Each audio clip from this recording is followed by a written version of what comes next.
to What to Read. And, I think I'm going to start off this episode by doing something that I don't normally do. I'm going to read from my book, The Man Who Sold America, Trump and the Unraveling of the American Story, which, by the way, Jason, was a New York Times bestseller last year when it came several out. Times. I know. Several times. I'll never let you forget it. And so I'm going to read a little bit from it because I feel like the moment that we're in is actually the opening of the book feels quite appropriate, more appropriate than ever. Here it is. And the introduction is called Welcome to Gotham. Here's the quote. Introduce a little anarchy, upset the established order, and everything becomes chaos. I am an agent of chaos, the Joker from The Dark Knight. To truly understand Donald Trump, you need to have lived in New York City in the 1980s and 1990s, when his business and marital escapades were a tabloid staple. Or maybe you just need to have grown up on Batman. Gotham City, which the brooding billionaire Bruce Wayne polices as his vigilante alter ego, is an exaggerated dystopian send-up of old New York.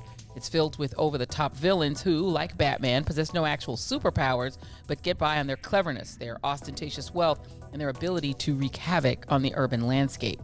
Donald Trump seems ripped right out of that comic book supervillain universe. With his cantilever hairstyle, weirdly long signature neckties, bizarre syntax, and penchant for slapping his surname on everything from that he's connected with, from buildings and golf courses to bottled water, board games, and, for a time, a sham university that promised anyone that they could learn to be just like the Donald. Donald and the cast of characters surrounding him could fit right in with Joker, Riddler, Penguin, and Lex Luthor. And I opened the book, with that anecdote and with that quote, because to me, Donald Trump, partly because, yes, the way he looks, he looks like a character out of a supervillain universe from DC Comics or Marvel. He really does. But also because of his antics and because he is that wealthy chaos guy, which is what Joker is. And in a lot of ways, I feel like we are living inside of a torturous comic book, story. This doesn't seem real. Let's just add up everything that we've got so far. We have got a global pandemic of which the United States has contributed 1/3 of the total deaths. 1/3 of the people who have died on Earth from COVID-19 are Americans. That's number one. We've got 40 million plus people unemployed just in the United States, on top of the 104,000 people who have already died, and that's going up. We've got riots on the streets. We've got cities burning, literally. We had a fire across the street last night from the White House while Donald Trump was hiding in a bunker. He hid in a bunker. Mr. Tough Guy went running into the bunker that was last used on 9/11 when they put Dick Cheney in there because George W. Bush was out of town. He ran into the bunker to hide.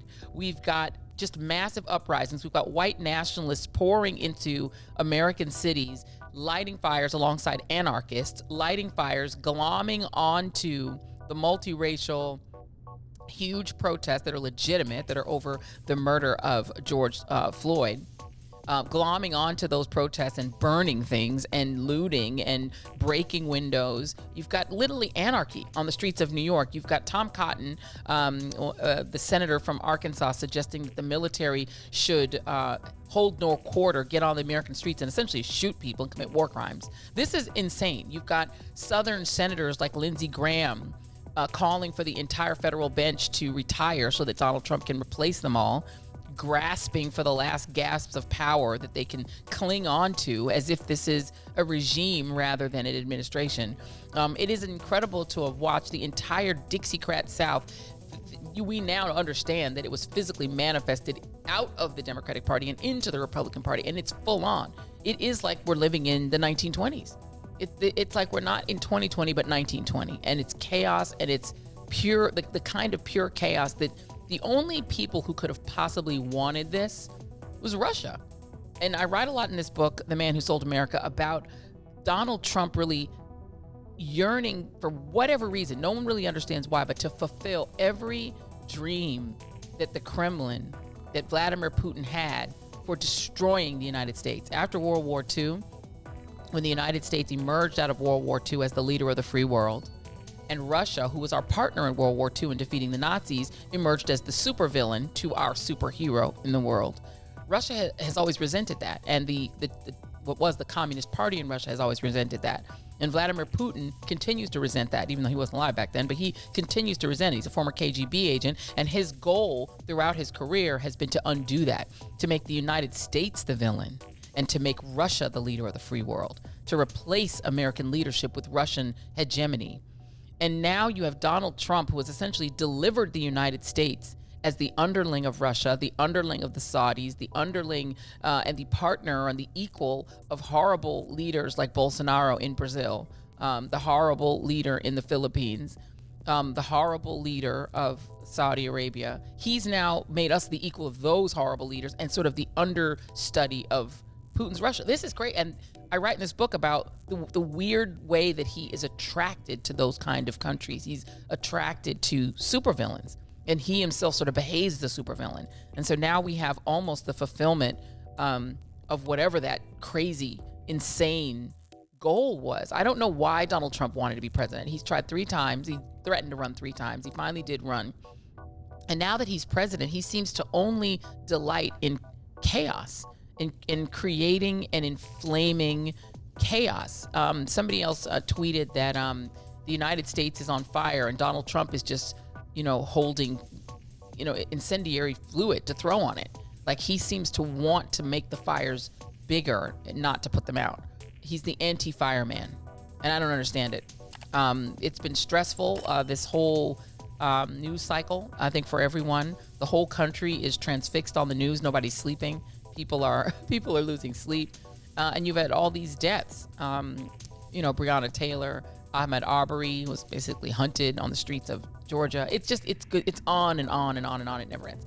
So today we actually have on somebody to talk to, I think is actually the perfect guest in this moment, because she worked for and with the first Black president and first Black first lady of the United States. The people who came seemingly for the opposite reason into the presidency than Donald Trump.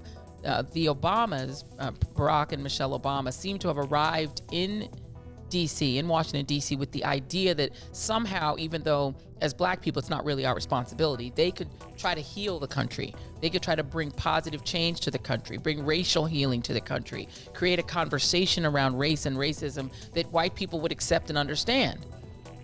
Barack Obama having won more white votes than any Democrat since 1968.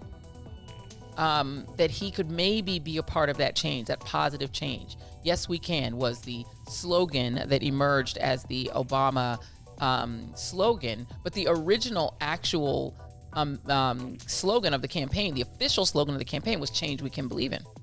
That's actually what they were running on, change we can believe it. It only became yes we can because he gave that incredible speech after losing the New Hampshire primary to Hillary Clinton, and he flipped his speech and said, those of you who think because we lost tonight and Hillary Clinton won that we can't do it. No, yes, we can. And then he gives this whole litany of things that we shouldn't have been able to do as a country to emerge as a country that had anything like racial equality, a country that emerged out of, destroying indigenous people. Could we find a way to respect their culture and respect their land? Could we be better than we started off being? Yes, we can. That was his answer. And now the answer apparently is, hell no, we can't. Because Donald Trump has come along, and Make America Great Again seems to be the same thing as American Carnage.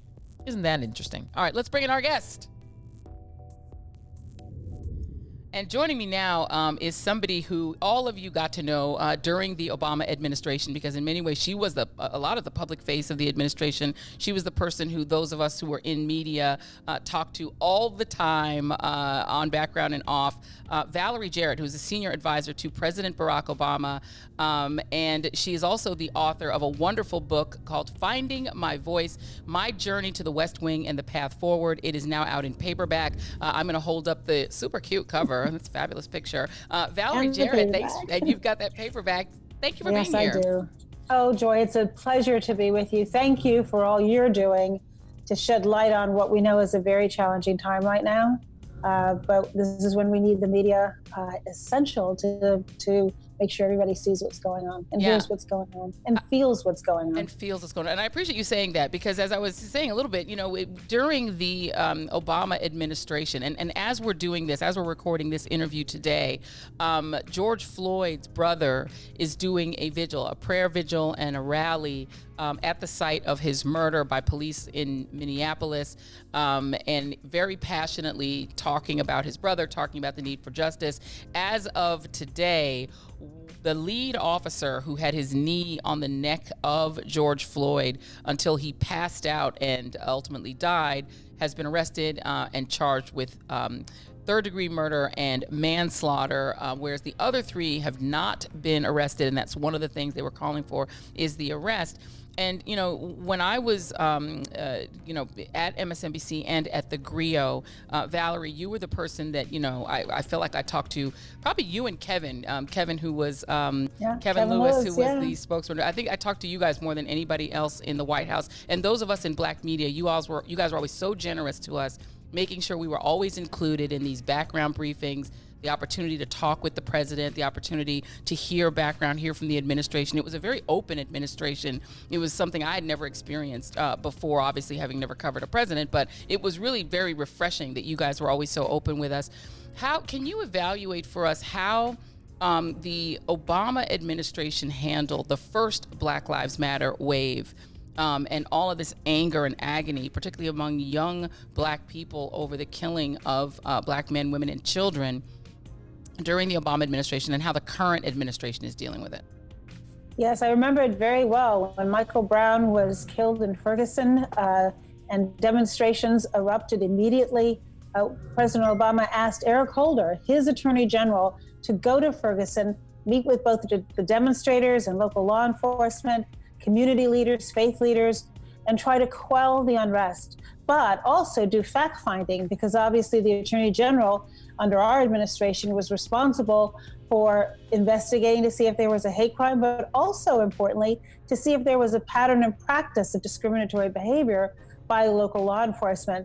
And so after Eric Holder finished his trip, his investigators were on the ground, his community liaisons were on the ground, and in fact, they determined, Joy, that there had been a pattern and practice of this discriminatory behavior in Ferguson. And so they demanded that Ferguson enter into a consent decree with the Justice Department to end those practices.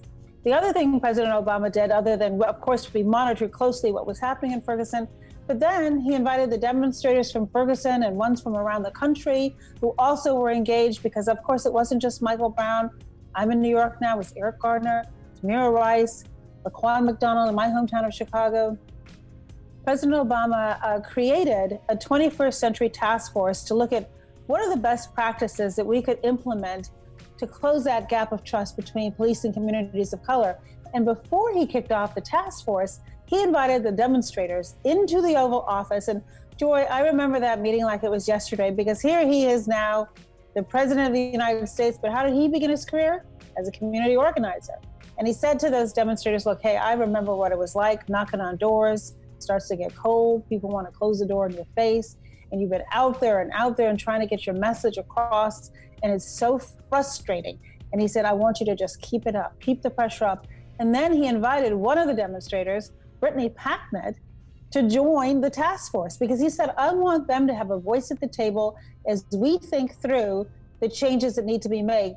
And one of the changes that the task force wasn't supportive of initially, that Brittany was able to convince them to implement, was to have an independent review board investigate cases of police brutality.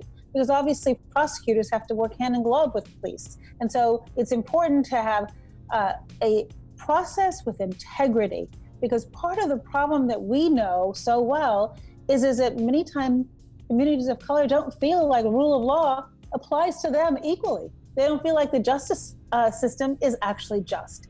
And we wanted to bridge that gap. And there are examples around the country of where police departments implemented our 21st century practices, the recommendations that came out of the task force, Joy, and they saw improvement. And what's a travesty is that when we left, not only did the program in the Justice Department end that worked with the police departments and provided resources to train them and provide them with the appropriate equipment, they also stopped looking at cities to see if there were patterns and practices of discrimination. And that's the one stick that the federal government has over police departments when it's systemic. So, and then of course there's just President Obama's ability to feel empathetic. Now, some of that comes from being a Black man in America, but some of it also comes from integrity and character and a willingness to listen and a willingness to accept and own the anger around our country and the frustration and the exhaustion, and help people lift their spirits so that they can redouble their efforts. And that dissipated, I think, to some degree, certainly from Washington after he left. But I will say there are a lot of organizations around the country who've kept up that good work. President Obama highlighted a number of them in his post that he did on Medium today to show that there is a way forward. There are concrete steps that can be implemented, and we should implement them. Yeah, absolutely. And, it's interesting that you think about the moments that we most remember from having a Black president. Our president was Black, hallelujah, that happened. That actually happened in our lifetime. In America. Not once, but twice. Not once, but twice. And let us always remember that he won by 10 million and 5 million votes. So he was decisively elected, electoral and also popular vote landslide. Thank you very much. But, the moments that you pull out from the administration were, President Obama saying, if I was a kid, I would have been Trayvon, after which white voters went, huh, bye. That was one. It was surprising. It had made him pause, which was his intent. He said, I think it was like, how do I get them to understand how Black families feel? So even the president of the United States could have a child at risk. Yes. Right? Yes. Absolutely. And the fact that people got so mad about him saying that was actually really shocking and disappointing. But, it's America, right? There's that. And then there was the Mother Emanuel the eulogy that he gave for those 9 people and sang Amazing Grace. Woo! It's these moments that you cannot imagine with the current president because, as you said, he doesn't have empathy. It's I've never seen anything like it. And before we jump more into the book, how do you see Joe Biden? Because the thing about Joe Biden, I think that makes him almost Teflon, honestly, is that this is an older white man from an older era who was willing to be number 2 to a Black man, and I think that gives him so much credibility with Black people. It gives him so much credit. And he is just a genuinely empathetic dude. He's average Joe, and he's very, very, he has that empathy card that he always can play because he's had so much loss. Well, that's exactly right. He's had experience and he's had loss. He understands what it means to be a number 2 and to advise and and I watched him in countless meetings, Joy, telling the president exactly what he thought, that the entire room was moving in one direction and Vice President Biden didn't agree. He didn't shy away from saying, well, what about this? And that's what President Obama wanted from him. He wasn't looking for people to just say yes. Yeah. He wanted to know what they really thought. Yeah. And I think because Vice President Biden has suffered on a personal level, both in terms of adversity financially when he was a child, and he tells that story very poignantly about his father having to move away to work, but also the loss of his wife and now 2 children. And it could harden you, it could destroy you, and he finds the strength and the grace to not only continue on, but to then be able to empathize with people who are also going through a challenging time. And I thought the remarks he gave last week were spot on.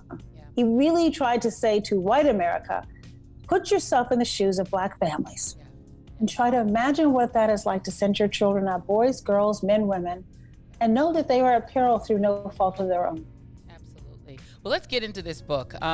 You write in Finding My Voice about your own path. And I think it's important for Black women to tell our stories because I don't know if you get asked this a lot, Valerie, how did you get to where you are, right? That's a question that young Black women will ask me a lot. I'm sure you get that question a lot. Yes. Because for a Black woman to be, just let's be blunt, to have the kind of power that you were able to wield, that was always what impressed me. I'm like, what a Black lady is wielding this power. I'm like, yes, come on, Black lady. Now, I couldn't say that at the time because as a journalist, you can't really espouse that kind of admiration, but I always admired that. Can you tell us a little bit about your family? Because your family is also quite impressive. There are great pictures in this book, which I love it when people put personal pictures in the book, but tell us a little bit about your family. Where did you get the ability to find your voice as a Black woman?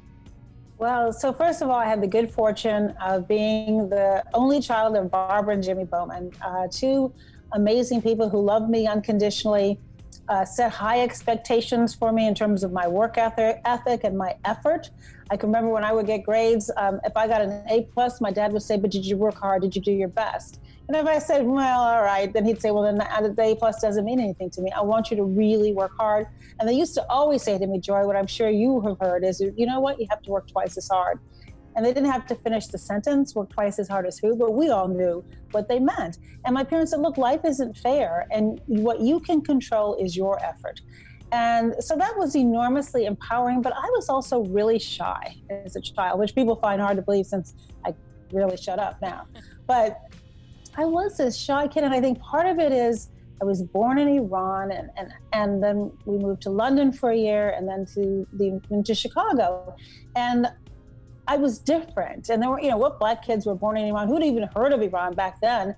And the reason why we ended up in Iran is because my dad could not find a job in the United States when he was coming out of the army as a physician comparable to what his white counterparts were securing. And so he and my mother decided to go halfway around the world because at that point, the United States had great relationships with Iran, the government, and their government was recruiting physicians from all over to help work with the Iranian doctors to start up new hospitals. So my dad helped start up the Namazi Hospital in Shiraz, Iran. I was the second baby born in that hospital. He chaired the Department of Pathology. And from there, he did research that caught the attention of folks at the Galton Labs at University College of London. So when I was about 5, they decided, let's start to head home. We went there. And from there, he was recruited to the University of Chicago, where my mom grew up, and her mom and her sister were living, and their families were living in the exact neighborhood where the university was. And so the early lesson my parents said is, look, sometimes you have to be able to take the long way around to get to where you want to go. If you want the shortest distance home, is sometimes the longest way around. And later in life, that made perfectly good sense. But as a little kid, I struggled with, everybody would say, where are you from? And I would want to say Chicago. I didn't want to have to explain that whole story I just gave you. And then in college, when I was applying to college, I remember my college counselor told me, you're never going to get in my first choice, which was Stanford. And it made me determined to try to get in. And my mother made me apply to all these other schools as safeties, right? Because she said, well, the college counselor. And I got in all the schools, Joy, but I went to Stanford thinking, well, maybe I'm not supposed to be here. Because in the back of my mind, I was hearing what that counselor had said to me. And it kind of messed with me for a while. And then I came out of law school, and I just had this plan of what I was going to do, work hard, find my passion in the practice of law, fall in love, get married, have a baby by 30, and live happily ever after. That was my plan. And I began my book when the plan crumbled. And in fact, I changed the subtitle for the paperback to When the Perfect Plan Crumbles, the Adventure Begins. Because I think when my marriage fell apart, I was unhappy in the practice of law, and I had this new baby, and I would look at my daughter every day and I would go, will you ever really be proud of me? Are you going to look up to me? Are you going to look up to me in my marriage? Are you going to look up to me? Is this a role model of I want you to have one day? And are you going to look up to me professionally? And the answer was no. And so that really, misery is a great motivator. And that's what led me into public service back when, you'll remember Mayor Harold Washington, first African-American mayor of Chicago. And I joined his administration. And Joy, I just felt like I was a part of something bigger and more important than myself. He taught me to care about city government. I didn't know anything about it before Harold was elected because it didn't seem relevant to me, right? I didn't know who the politicians were, but everybody knew Harold.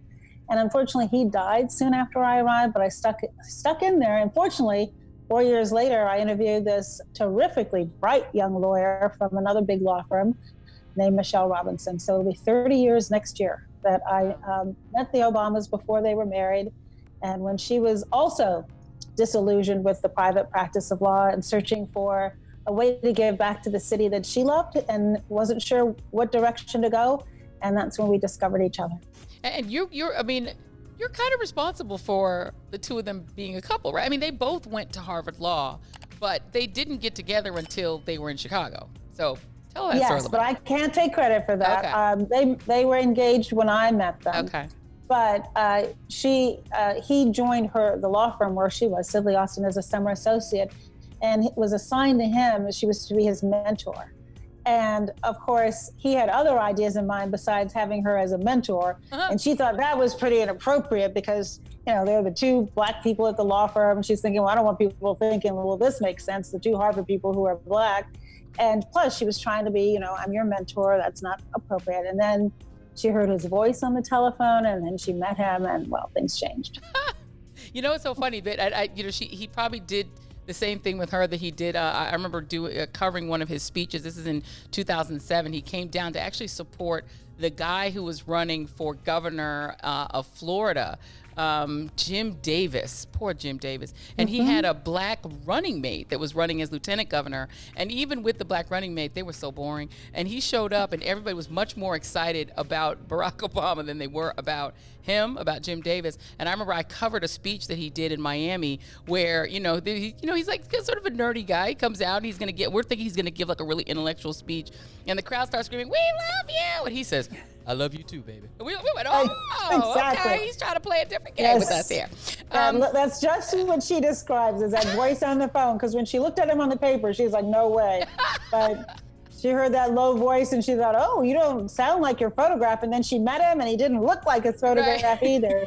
And the rest is history. But so look, our paths crossed, we clicked. We have been both professional colleagues and friends ever since. And I think because I had done the work on the ground in Chicago in a variety of different capacities that I describe in my book, a big piece of what I did was listen. When I was in the mayor's office, when I ran the Department of Planning and Development, when I chaired the CTA board, all of that involved listening to people in the community so that we could make sure that we were delivering for them. And I learned back then, Joy, that public service is 24/7. I couldn't go to the grocery store or the dry cleaners or take my daughter to the park without somebody coming up to me, telling me what they expected of government. Yes. And that's as it should be.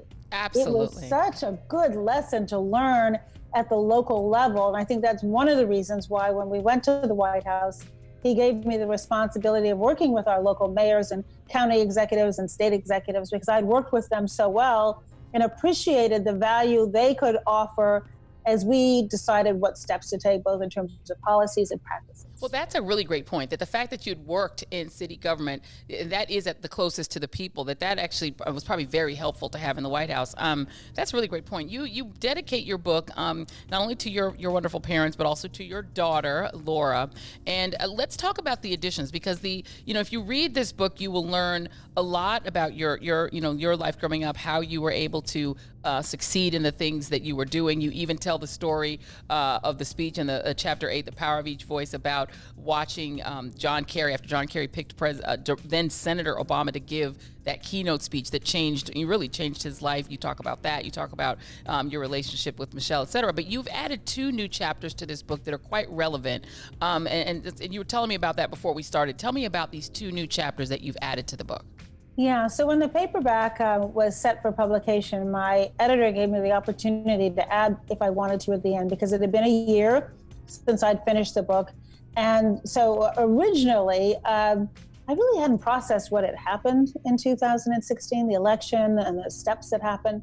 I didn't have enough, I don't think, perspective on it than I did a year later. And so the second to last chapter really gives the broader arc of how I looked at what happened with the election in 2016, and I tried to put it in context. And I talked about things like, I didn't know at the time Trump was elected, would he discard everything and all the progress that we had made, or would he embrace some of it? I didn't know whether or not he would be the kind of a president that worked with our allies and expanded our reach and developed coalitions to challenge the big problems that we have as a world, or would he retrench into this, USA only perspective? And so I kind of framed the different ways that I wasn't sure at the time of the election what he would do. And I thought it was important because when Mayor Washington died, I was just devastated. I remember being in City Hall that day, and my office was just a few feet from where his private office was, and seeing them take him, rush him off to the hospital. And I joined because of Harold. And so then suddenly, I dedicated my life to this one man, and then he's gone. And what I learned there is that Harold was unable to do some things that Mayor Sawyer and Mayor Daley was able to do. And that even though he was the big progressive, and I wouldn't say either of them started out as progressive as Mayor Washington, but because Mayor Washington had laid certain foundations, progress was made. But then here we are, and obviously in a very different place than the experience I had with Harold Washington. But then I also, on my book tour, Joy, I traveled the country and I met so many incredible people. And they're what gives me hope. I call them those ordinary people who are doing extraordinary things. And so in that second to last chapter, I really talked about some of the Women's March right after the inauguration, the March for Our Lives, the activism, the 2018 midterm elections, more women in Congress than ever before. And then I talked about, walking away from the Paris climate deal, trying to repeal the Affordable Care Act, ending our agreement with Iran and the other world leaders to try to keep them from developing nuclear weapons. Yeah. This erosion of trust, I could go on for a long time. But then I told this one story about a woman I met who takes her ironing board to naturalization ceremonies. And she sets it up outside of the ceremony. And then when people come out, she registers them as citizens. And registers them to vote. They're already citizens. She registers them to vote. And I thought, well, if one person can do that, that's enough of a kernel to be hopeful. So that's the second to the last chapter. The last chapter, which is my favorite chapter in the whole book now, is about becoming a grandmother. Oh my gosh, Lord, today. And everybody told me, and I thought, having a child was the most extraordinary experience, and it is. Yeah. But there is something different about the relationship you have with a grandchild. And maybe because you're at a different stage of life, maybe because you've been through it, and you're the anxiety that young parents feel, you don't feel. But I remember looking at my grandson early on, and here he is, black, brown boy, and thinking, oh my gosh, your parents are going to have that talk with you that I didn't have to have with Laura. And what kind of a world are you growing up into, given this era of the Trump presidency that's creating, I think, or certainly contributing to the toxicity and the polarization and the hatred that we're feeling around too much of our country. And so I really talk about what I would hope for my grandson and how I would look at the world through his eyes based on, and it gave me the chance to weave in my family history, going back to my great grandfather, who was the first African-American at MIT, whose father was born a slave, and how my grandmother told me all these stories throughout my childhood of our family, and how I now want to tell those stories to little James so he appreciates this family that he was born into, not as a burden, but as someone to show him the infinite possibilities that he has. But he's coming into the world he came into the world at a very tough time. Yeah, absolutely. No, absolutely. And into a very extraordinary family. That is one of the most interesting things that I think everyone should read this book really just to find out more about you, because you were somebody that everybody saw all the time, but didn't necessarily know all of these interesting things about. But you're absolutely right. And it's also, as you said, different having a boy. I have two boys and a girl. My husband and I have two boys and a girl. And the challenges are very different. The things you fear for, regarding their lives are very different. And as you said, now that you have a grandson, you are experiencing it's a different thing, right? And especially now. Yeah. Knowing that people won't see him as a beautiful young person that I know he will grow up to be, but they'll see him by the color of his skin. Yeah. And that's something that we have to change. And I do think that, kind of going back to our current environment, that the emotions that are boiling over now, mostly in peaceful demonstrations, some in ways that are not constructive. I mean, there's never a place for rioting, and I've never understood why people burn up buildings in their own neighborhood. I mean, we've seen scenes of Black business owners who put everything into their business and then it's vandalized. So that is not constructive.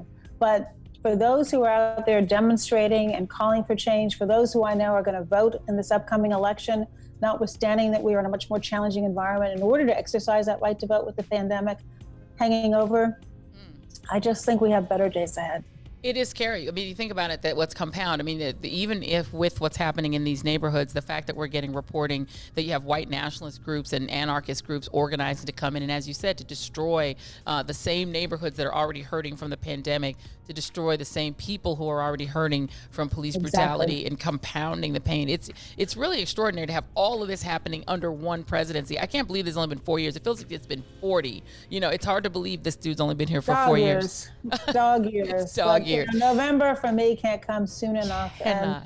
And, I think there was some symbolism last night when they turned the lights off in the White House and it went dark. Yes. Because it's just, it's like nobody's home. Where's the leadership? Where's the moral authority? Where's the inspiration? Yeah. And I just got off a call with the governors, and I wasn't on the call, but what they've been reporting is that he basically was challenging them to be harsher, yes. to use force. But what does that do to move our country forward? And that's what kind of gets in my craw, Joy, every time I hear Make America Great Again.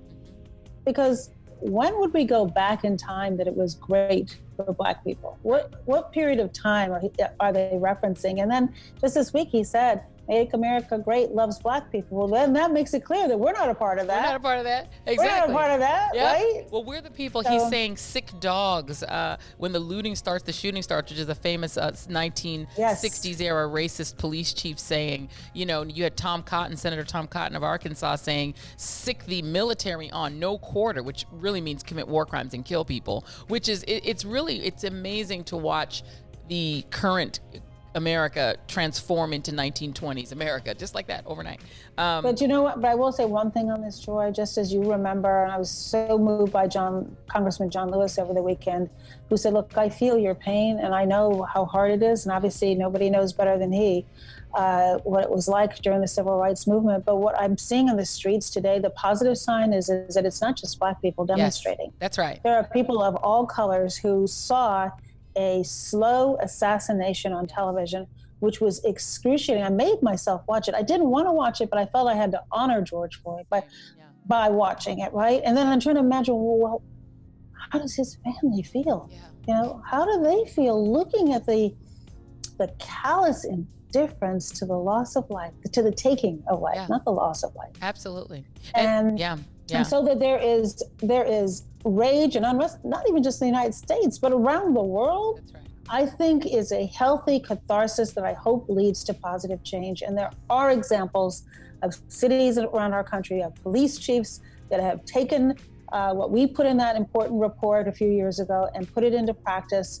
And I was so heartened, for example, even just to see the symbolic gesture of police taking the knee. Yes. Police marching with demonstrators, a Black cop saying to the demonstrators, hey, I know what you're going through. I hear you. Yeah. We have to do better. Yeah. And so that's the first step. We need many more steps, but it does give me reason to feel as though there are glimmers of hope. Absolutely. There are good guys. The Houston police chief was actually quite good too. Before I let you go, Valerie Jarrett, I cannot pass up the opportunity to let you give some advice to one Joe Biden. You know him obviously very well, having worked with him for 8 years. First of all, should he pick a Black woman? But this has been a big debate. Should he pick, in your view, a Black woman? And does he need that in order to heal the country? This is what I think. I think he has an embarrassment of riches of women from which to choose, including some really extraordinary Black women. I think that nobody knows better than Vice President Biden what it takes to be vice president, since he held the office for 8 years. And he also knows what he needs as a partner. So one of the reasons why President Obama chose him as his running mate was because he wanted somebody who was a grayer haired person, somebody with experience in foreign policy that at that time President Obama didn't have. He was looking for someone to complement his skill sets. And I think we have to give space to Vice President Biden to do the same, because not only does he need to win, and most evidence shows that in past races, who's at the top of the ticket is determinative of that. But he then has to govern at what will be one of the most challenging times in our nation's history. And what I want to know is, what are the policies that he's going to put in place to do just what he said, ensure that we don't go back to where we were before the pandemic, before the demonstrations, but that we see those disparities that many of us already knew existed, both in health and in employment and in benefits, and treatment. And how do we ensure coming out of this that we actually have a country that's fair and just and one where every family can be healthy and take care of themselves and have a good job? And he's really the person who has to figure out who that is. And I don't want to say to him, you have to have a Black running mate, because then does that, and somehow if he then picks one, does it diminish it in a way? I'd rather let him have the latitude to figure out what he needs. And then I will tell you, whoever he selects, I know that our country will be 1,000 times better off January 20th of next year than it is today. And I am prepared to roll up my sleeves and work for he and his partner, whoever that person may be. Yeah. I mean, he could pick a half moldy slice of bread and he'd be better off than what we have right now. I mean, that's you're right. He's in the luxurious position of it could not possibly be worse than what we have right now. We know it can't get worse. It couldn't, but he's the one who has to live with this person. And he's the one who has to say, well, here are my strengths. What do I need in a partner? And the good news is that there are just so many qualified people, including numerous African-American women from which he can choose. And I trust him to make the right decision. Do you have a favorite? And would you tell me who it is if you did? You know what? I'll tell you, I don't have a favorite because I think so many of them are really well qualified. Mm-hmm. And also, maybe this is just like the psychology I'm playing with myself. Yeah. I don't want to be disappointed in whoever he picks. Because I know how hard I'm going to have to work between now and November. Yeah. So I'm just trying to clear my mind and trust him to make the best possible selection for him. Because he's the one who we're going to be looking to govern. Yeah. And you know what? I'm just. Would you go back in? Would you go back in? Would you go back into the administration if he asked you? No, I don't think so, and I'll tell you why. Not because I wouldn't be honored to serve, but because I really am liking this grandmother role, and so. My parents were so important to my life when I raised Laura, and my grandmother, Puddin, is throughout my book, and next to my parents, so important to me. And I'm at the stage of my life where I want to be that person for my grandson, and I also want to give advice to everybody else. So I give all kinds of advice, but as I said in the beginning, public service is 24/7. You have to have the fire in your belly, and you have to be prepared to do that. And at this stage of my life, my priority is that little bundle of joy. But I do think that Vice President Biden has a remarkable opportunity to heal our country. I think he has the track record, the experience, the empathy, the decency, the grace to take our country to a far better place. And I look forward to watching that happen. Well, helping in any way I can. Absolutely. Well, hold of the book again, because you've got the most current one. I still have the hardcover, so hold of the paperback.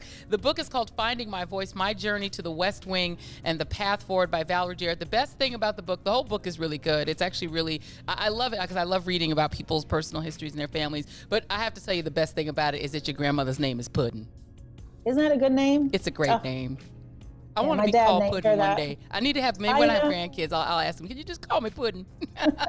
It's a wonderful name. It's a loving name. It's a wonderful name, Puddin. I love it. I'm Team Puddin. All right. Well, Valerie, thank you so much for doing this. Really appreciate it. Thank you, Joy. All right. Be well, be safe. Yes, you too. Take care. Bye. Puddin. Thank you so much to Valerie Jarrett. Finding My Voice is her book. Please pick it up. The paperback version. I have to pick up my paperback version too. Lots of great pictures in this book. Lots of great stories about her life and her career, her family. She has a fascinating family.